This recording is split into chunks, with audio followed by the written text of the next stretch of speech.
The sky above Cairn Station was no longer a sky in any human sense of the word. It was a layered wound of metal and light, carved open by alien vessels, so vast they bent perspective around their hulls. Commander Elias Rourke stood at the edge of the shattered observation deck, boots planted in glass and ash, and forced himself to keep breathing. Every breath tasted of ozone and failure. Below him, what remained of humanity's last defensive line burned. The enemy had arrived 3 hours earlier, though arrived was a generous term. They had unfolded into existence, slipping from folded space with the indifference of beings stepping through a doorway they had used 1,000 times before. No warning shots. No demands. No pretense of diplomacy. They had come because they could, and because humanity was small enough to be corrected. Rourke had fought in 3 planetary wars. He had seen orbital bombardments turn oceans into steam and cities into maps of glowing fractures. None of that prepared him for the way the aliens fought. There was no urgency in their movements, no aggression sharpened by hatred. Their machines advanced with the patience of glaciers, grinding forward while human defenses burned themselves out in futile flares of resistance.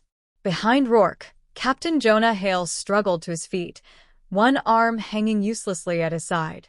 Hale was younger, sharper, still clinging to the idea that training mattered when faced with the impossible. His helmet was gone, his face streaked with blood that was not all his own. "They're not even accelerating," Hale said, staring out at the carnage. His voice carried disbelief more than fear. "They don't need to." Rourke didn't answer immediately. He was watching one of the alien ground forms advance through a collapsed residential block. It stood twice the height of a human tank, its surface smooth and pale, almost organic. Human artillery struck it again and again, explosions blooming harmlessly against an unseen barrier. The alien did not return fire at once. It simply adjusted its trajectory, stepped forward, and released a pulse of energy so precise it erased an entire platoon without disturbing the rubble around them. "Correction," Rourke finally said. "They're conserving effort." Across the ruined plaza, the alien commander observed the battle from an elevated platform grown directly out of the station's superstructure. Strategist Kaeldar did not bother to shield himself from view. There was no need. No human weapon could reach him, and even if one could, it would not matter. Kaeldar's eyes, black, faceted, and ancient, tracked the flow of combat with detached interest. The humans were reacting exactly as predicted. Rapid escalation, emotional overcommitment, inefficient sacrifice. Their species was biologically driven toward resistance, even when resistance served no purpose. Fascinating in a way, tragic in another. "Lost projections?" Kaeldar asked. A subordinate inclined his head. "Human military capacity reduced by 68%. Civilian concentrations neutralized or contained. Estimated time to total pacification, 47 minutes. Kaeldar felt a flicker of satisfaction. Not pride. Pride implied uncertainty. This was simply confirmation. Humanity had been assessed, measured, and found wanting long before the first ship arrived. Their technology lagged centuries behind. Their understanding of physics was crude. Their psychology, while complex, was ultimately self-defeating. They fought hard. That was their only noteworthy trait.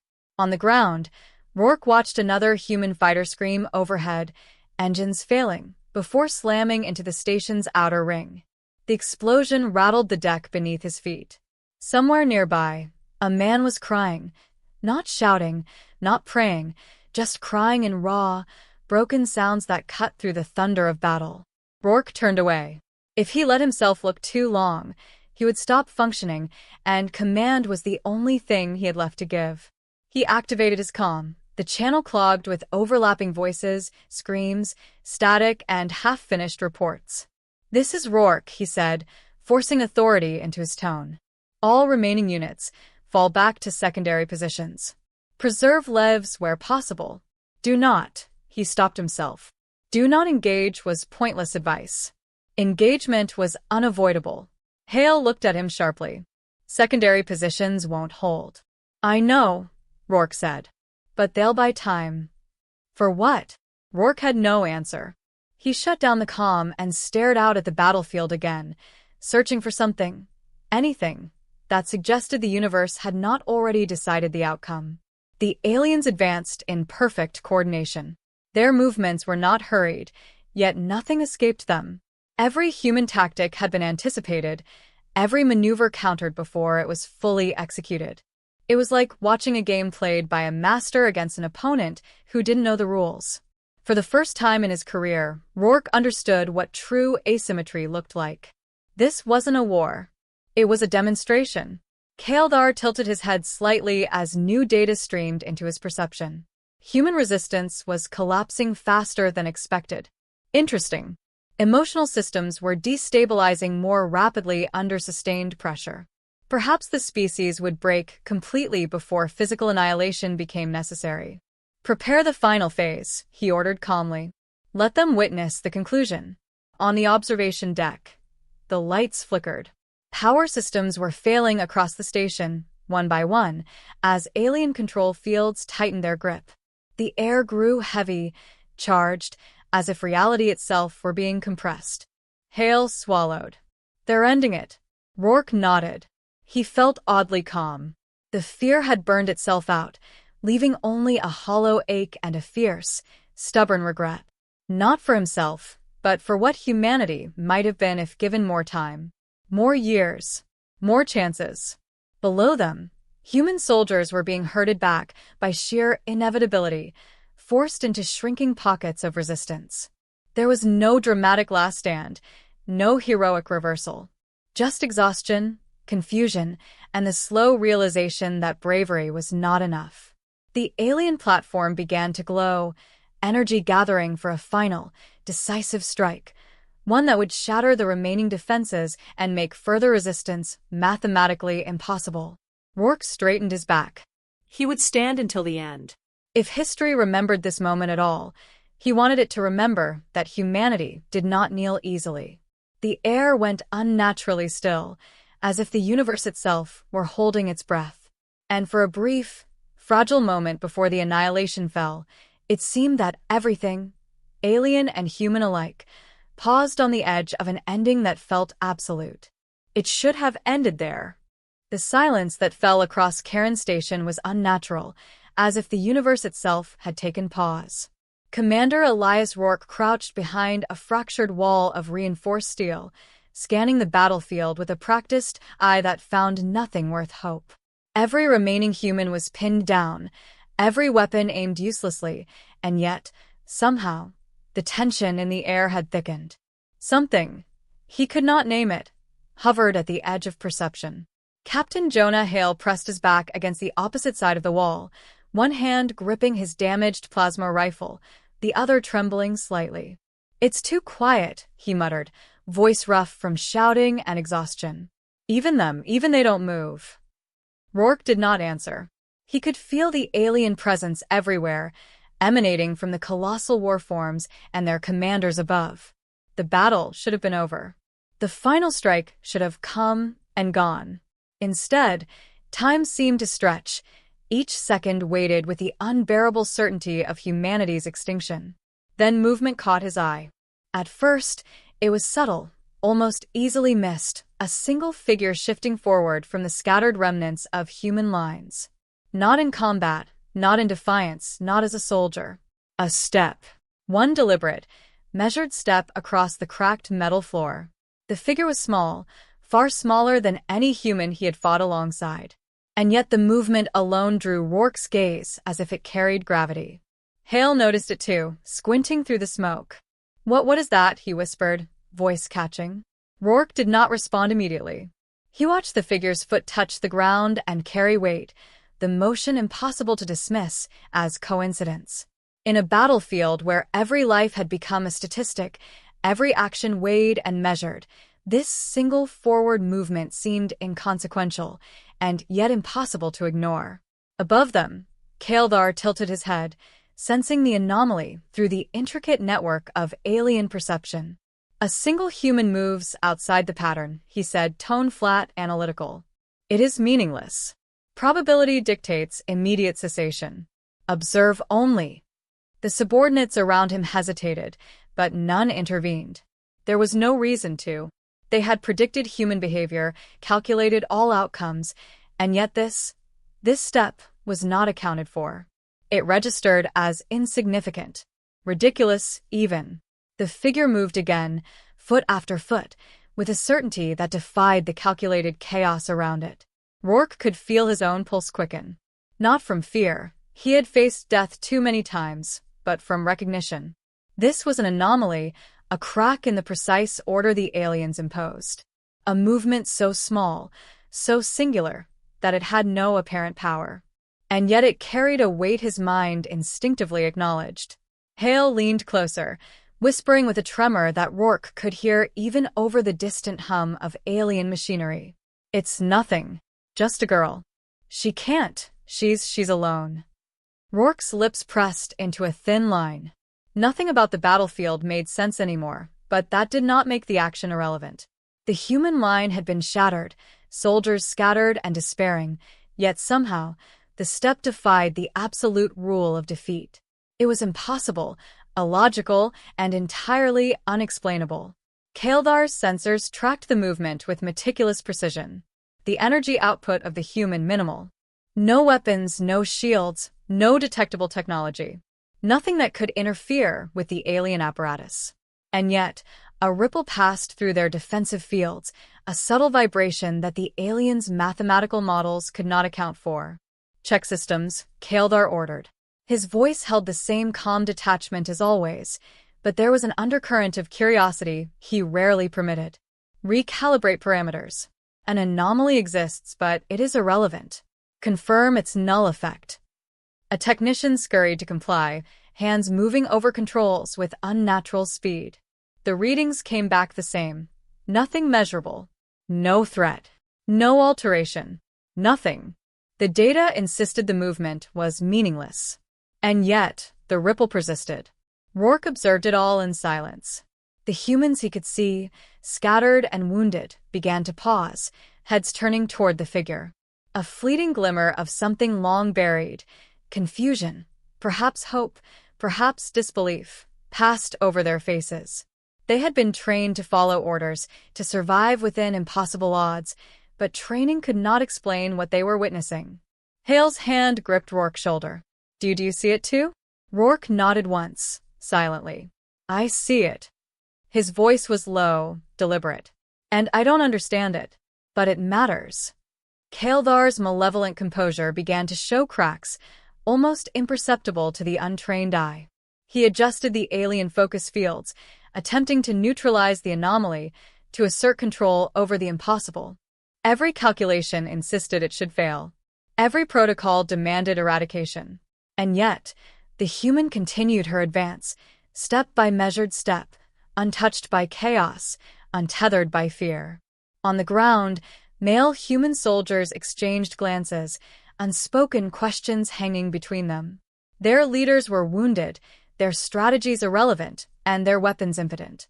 And yet, in that movement, they saw the impossible. Defiance without confrontation, presence without violence.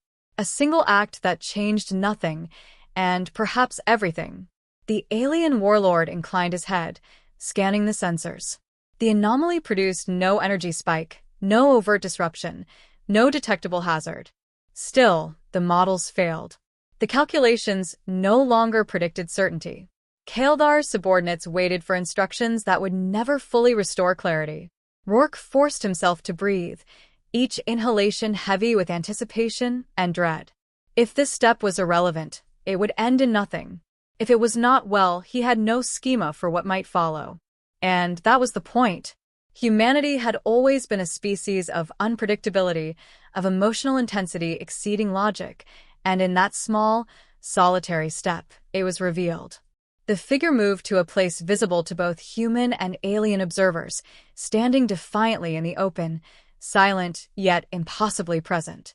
The battlefield did not erupt. There were no sudden explosions, no miraculous weapon effects. Nothing happened. And yet the world had shifted. Rourke looked at Hale, seeing the same dawning realization reflected in the younger man's eyes. "We were still here," Hale whispered, almost to himself. "We still exist." Rourke did not answer. He knew it was more than mere survival.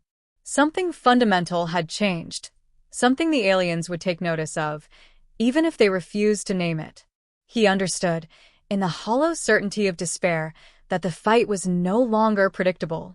The rules had been rewritten, not by force, but by the courage to exist where existence was forbidden. Kael'thar's voice cut through the field calm yet edged with the first thread of uncertainty. "Maintain observation," he said. "Confirm the anomaly's null effect. Continue as planned."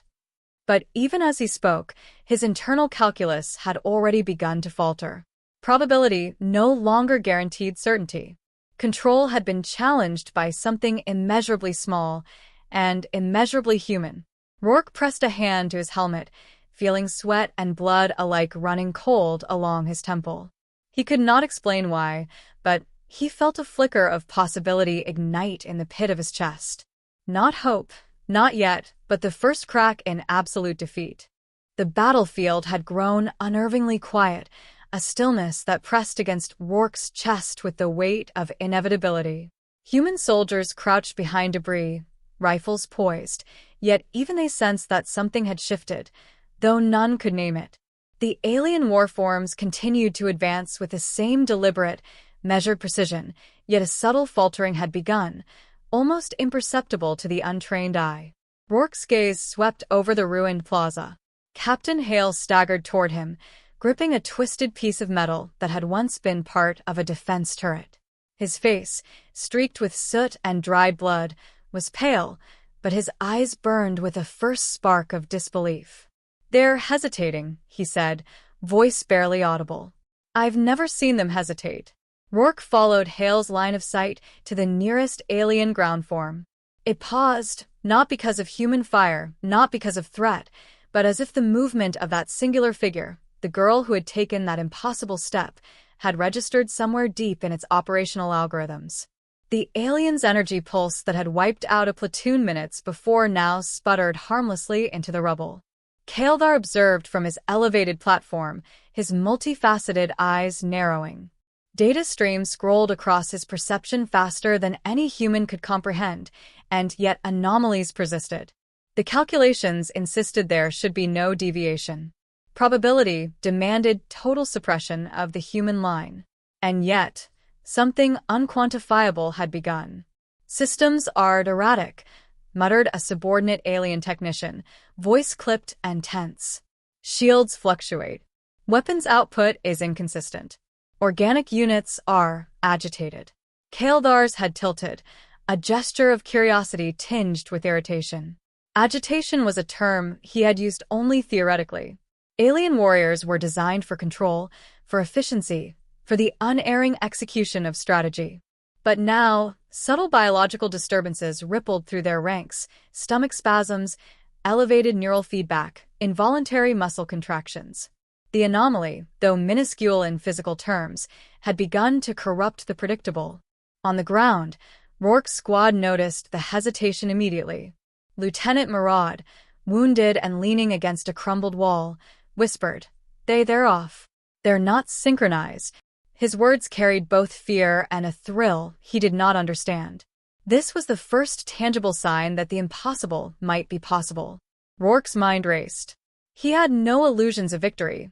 Not yet, but for the first time since the invasion began, he could imagine intervention beyond brute force. He saw the pattern fracturing. The precise choreography of death imposed by the aliens was faltering under an influence no weapon could quantify. Hale stepped forward cautiously, scanning the alien line. "It's like they're feeling something. Something they weren't built to feel." "Fear?" Rourke asked, though he knew it was a word the aliens would never admit. Hale shook his head, uncertain. "I don't know. Something worse. Something that makes them vulnerable." A sudden pulse of energy erupted from one of the alien machines, but instead of annihilating the humans, it fizzled and sputtered. Sparks danced harmlessly across the metallic shell before dying out. Another pulse followed, then another, each weaker than the last. The soldiers who had been pinned down now looked up, weapons trembling in their hands, eyes widening in disbelief.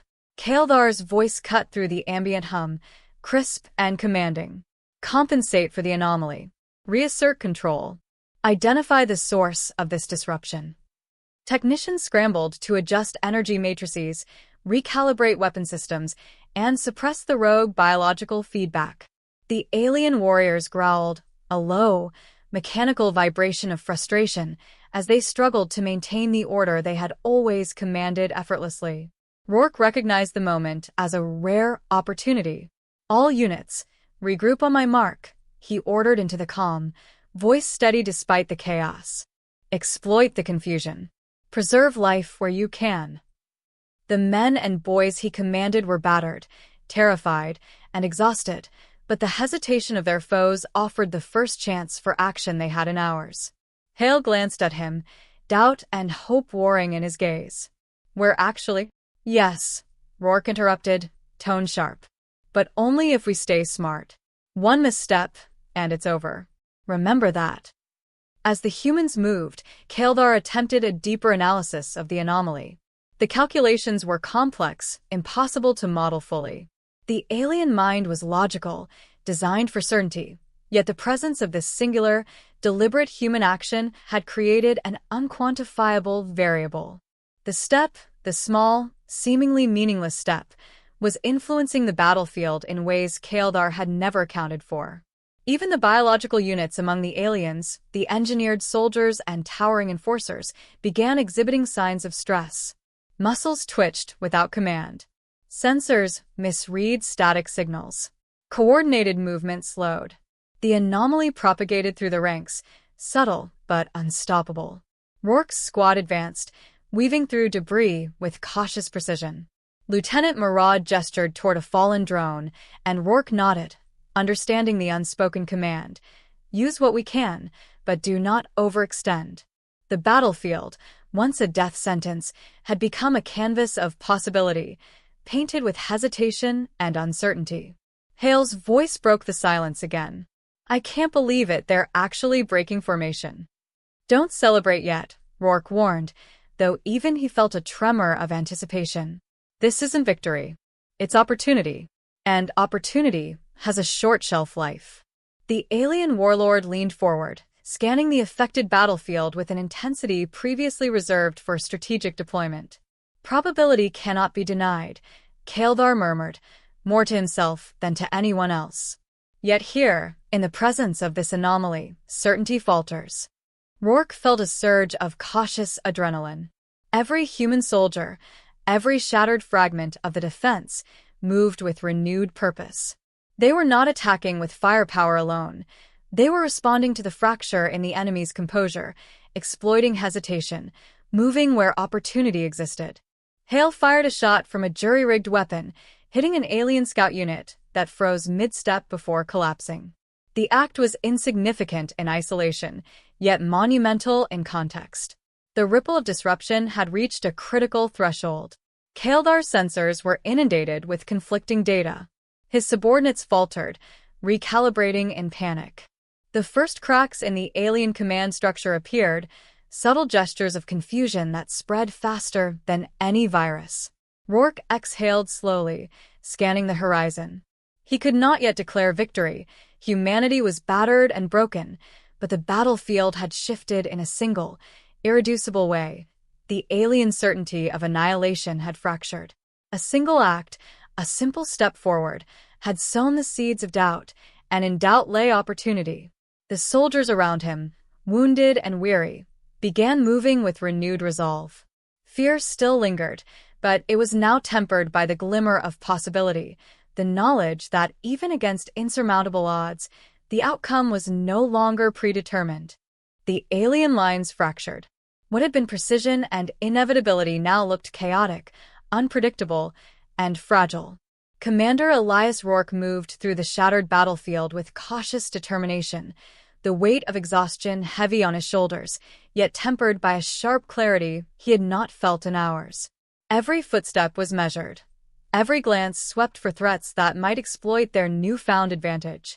Captain Jonah Hale stumbled beside him, eyes wide and alert, scanning the broken ranks of alien ground forms.